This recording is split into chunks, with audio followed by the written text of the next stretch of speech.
Mapagpalang hapon, mababait na grade 3. Maligayang bagong taon sa bawat isa. Muli nagbabalik si Teacher Ann, ang inyong bagong guro sa Araling Panlipunan.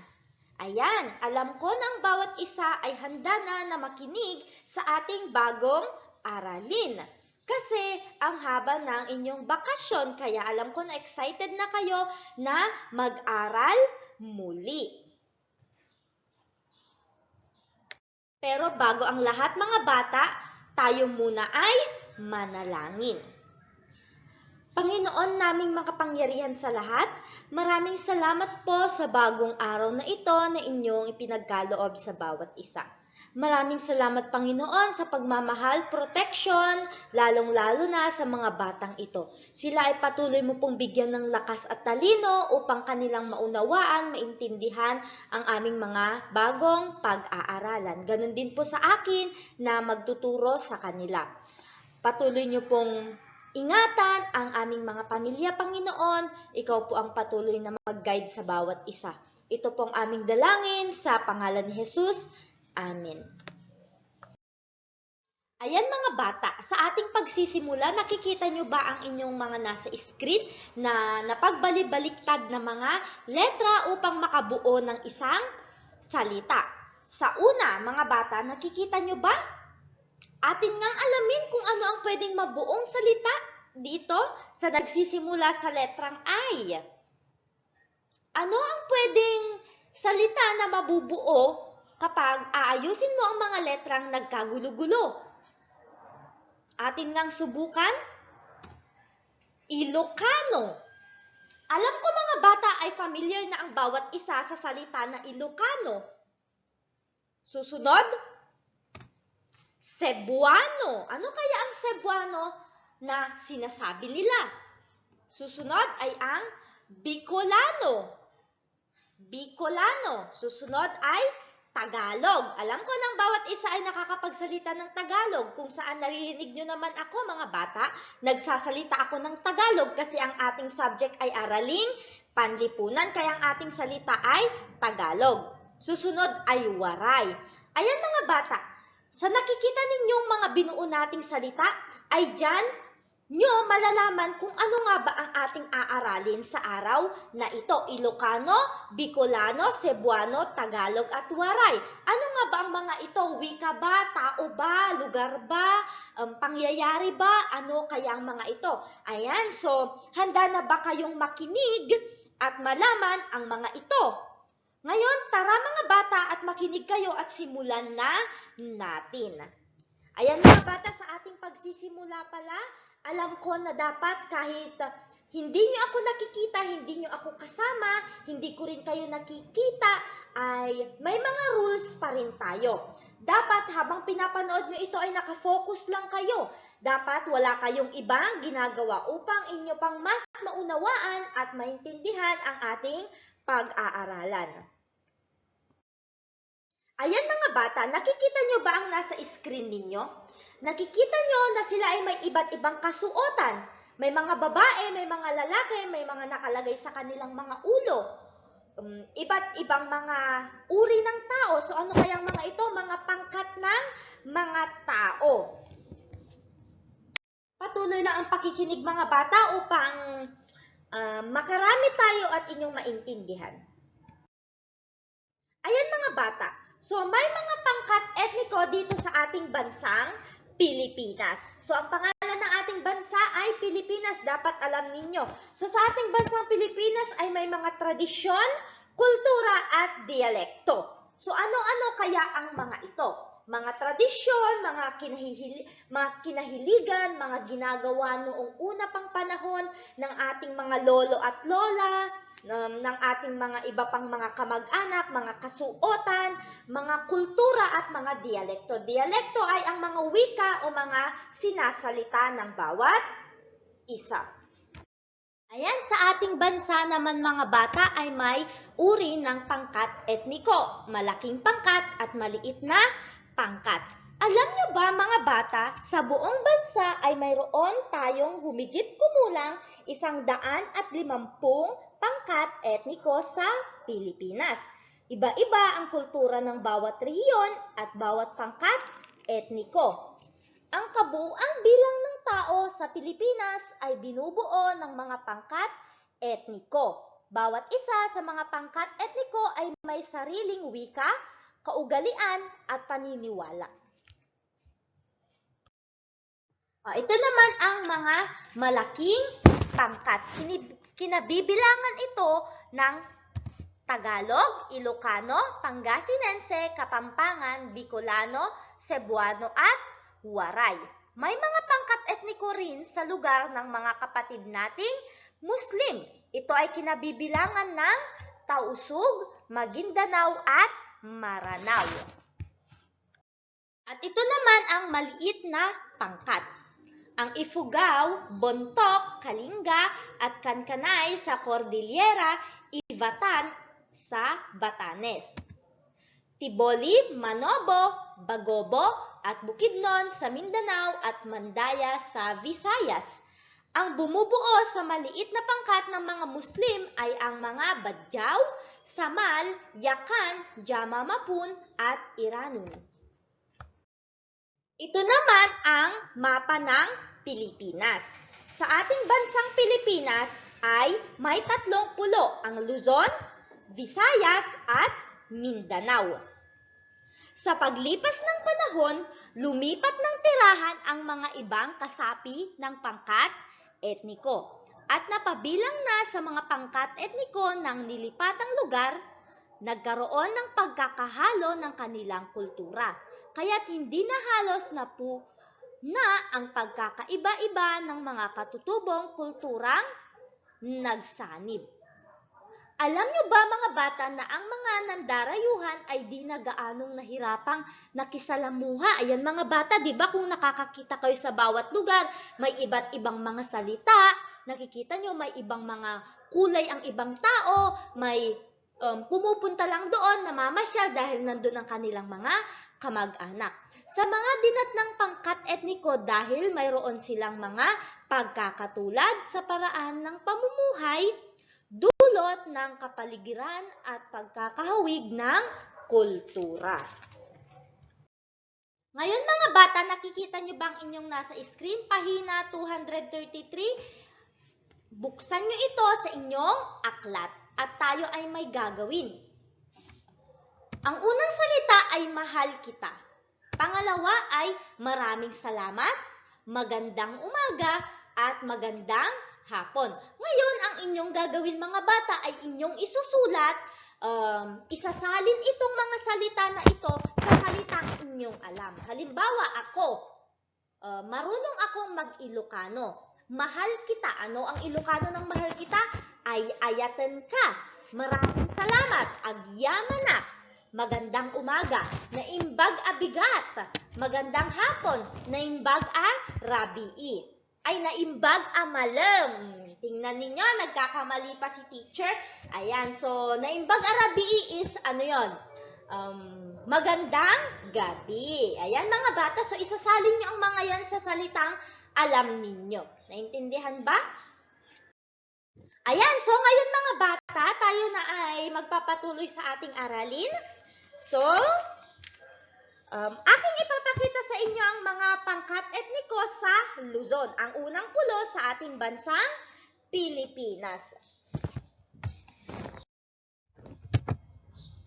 Ayan, malalaking pangkat etniko sa ating pulo na Luzon. Ayan, nakikita nyo ba? Tagalog, Bicolano, Kapampangan at Pangasinense. Ayan, so akin namang ipapakita sa inyo ang maliliit na pangkat etniko sa Luzon. Una ay ang Tagbanwa. Sa baybaying dagat ng gitnang Palawan, naninirahan ang mga Tagbanwa. Ang kasuotan ng mga babae ay blusang mahaba, ang manggas at makukulay na paldang patadyong. Nakikita naman ninyo sa inyong screen, di ba? Ang kanilang mga kasuotan, makulay at napakaganda. Sa kapirasong damit lamang ang itinatakip ng mga lalaki sa kanilang katawan. Yan naman ang mga lalaki, halos mas nakikita ang kanilang mga balat. So yan ang unang maliit na pangkat etniko sa Luzon, ang Tagbanwa. Susunod naman ay ang Batak. Ayan, so ang Batak, sila ay kilala rin bilang Tinitianes.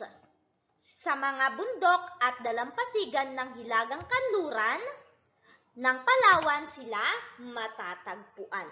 So yan naman ang Batak. Ayan mga bata, ang susunod naman ay ang Mangyan. Sa liblib na pook ng Mindoro sila matatagpuan. Binubuo ang Mangyan ng Iraya, Alangan, Tadyawan, Batangan, Bukid, Ratagnon, Tagaydan, Bangon at Hinuo.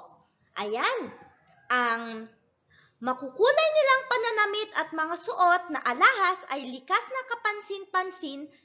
Ang mga lalaki ay nakabahay lamang. Oh, as you can see naman mga bata, di ba? Parang yung kanina, halos nakikita rin ang balat ng mga lalaki. Susunod naman ay ang Apayaw. Sa bulubundukin ng Hilagang Luzon, sa hangganan ng Abra at Ilocos naninirahan ang mga Apayaw. Nabubuhay sila sa pamamagitan ng pagsasaka. Malaking bahagi ng kultura nila ang pagtatanim ng palay. Ayan, nakita nyo ba yan mga bata, ang mga Apayaw? Ang mga kalalakihan ay naghahanda ng lupa.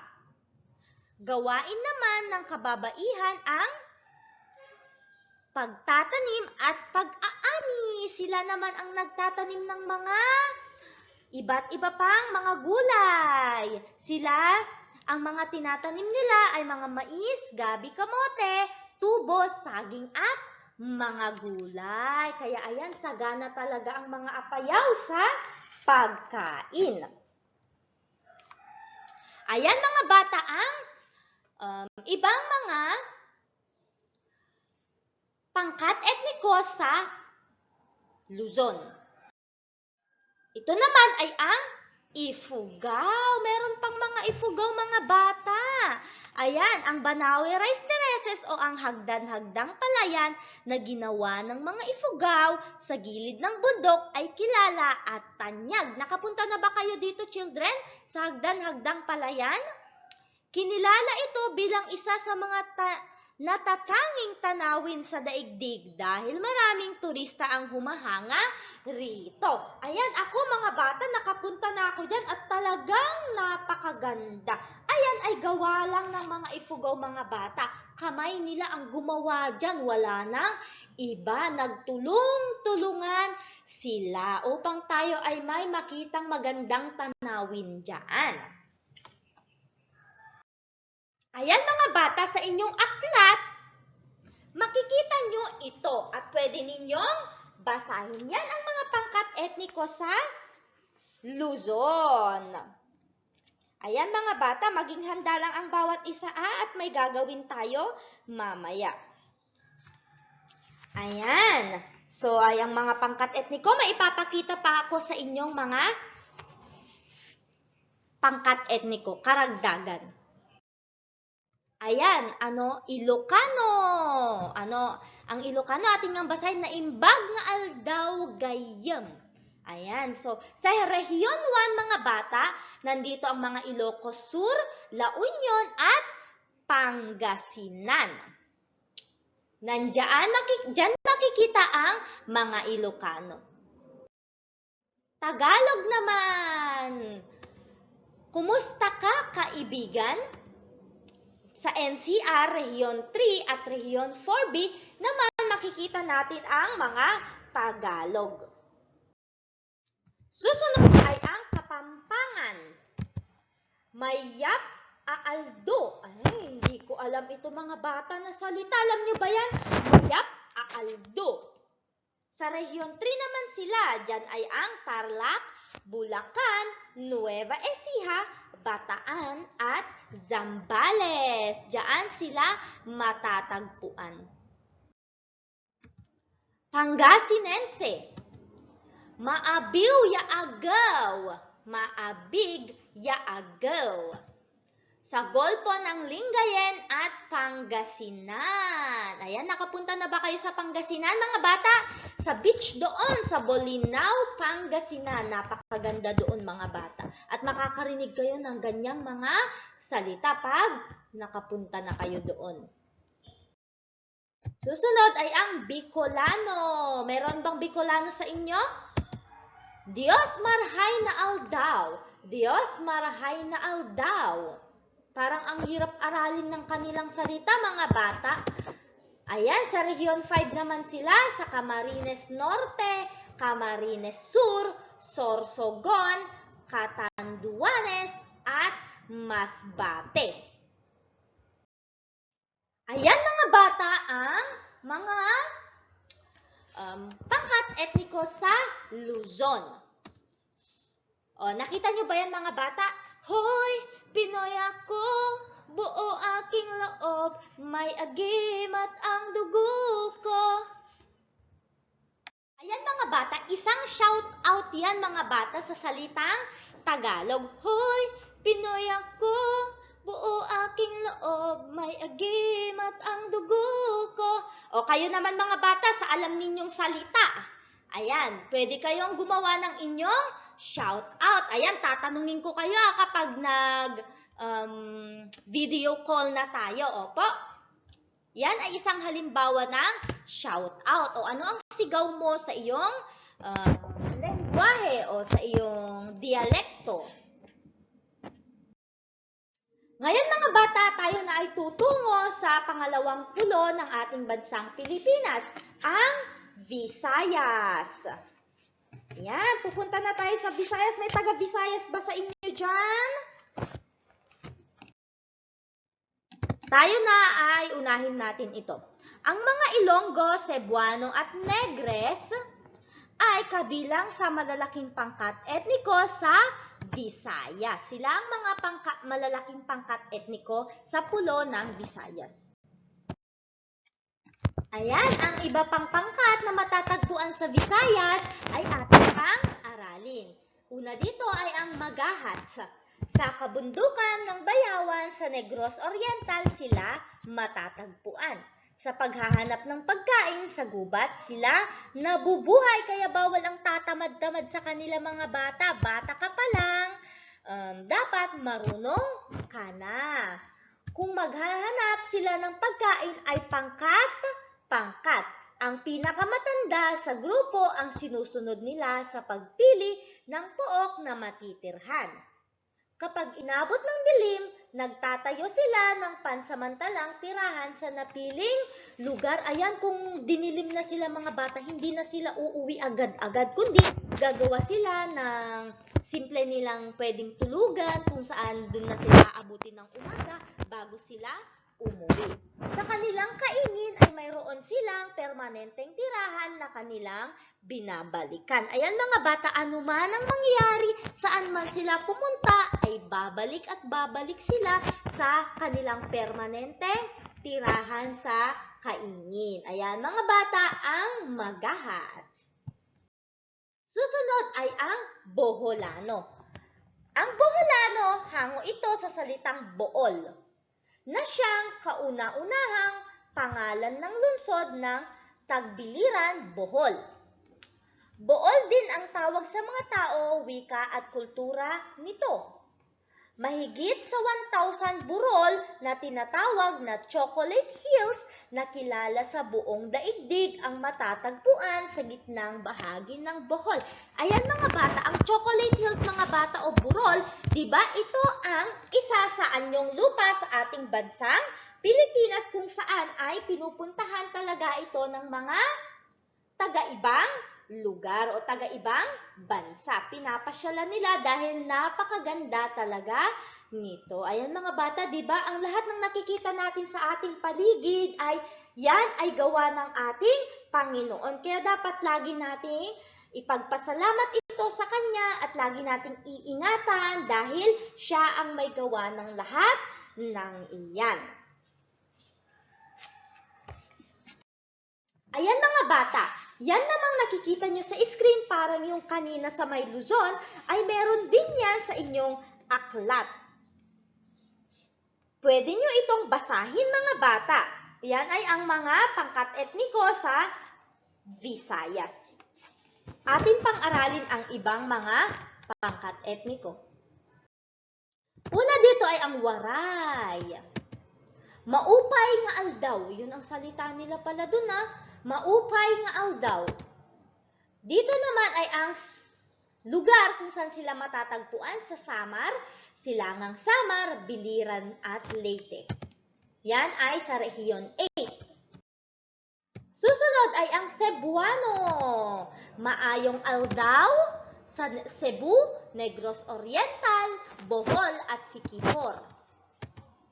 Yan ay sa Rehiyon 7. Visayas. Susunod ay ang Ilonggo. Nakikita nyo, napakaganda ng kanilang kasuotan mga bata o napakakulay at madisenyo. Maayong adlaw.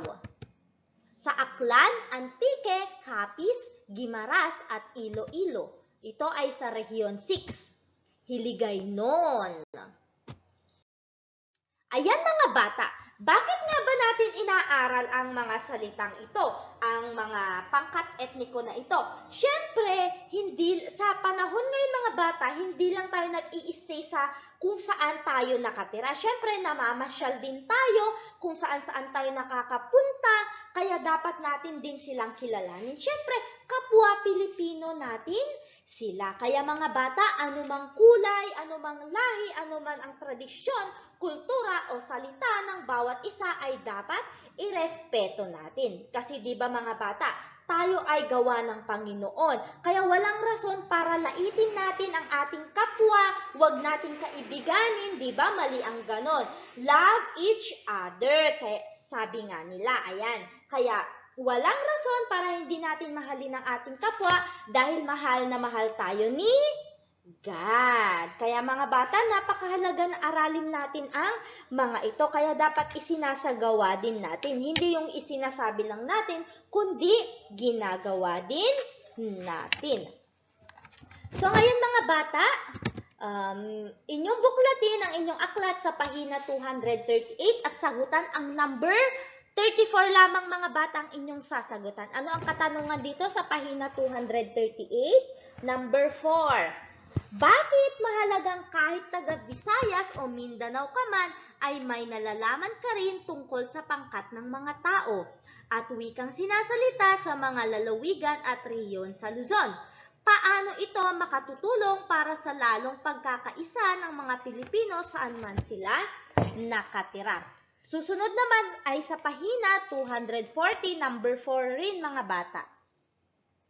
240, number 4. Bilang Pilipino, bakit mahalagang alam mo ang mga bagay na ito? Taga Visayas ka man o hindi? Ayan, di ba? May sinabi ako kanina, bakit kailangan? So, ayan mga bata, ating itutuloy ang huling pulo sa ating bansang Pilipinas sa susunod nating aralin. Ayan, huwag kakalimutan ang ating pinag-aralan.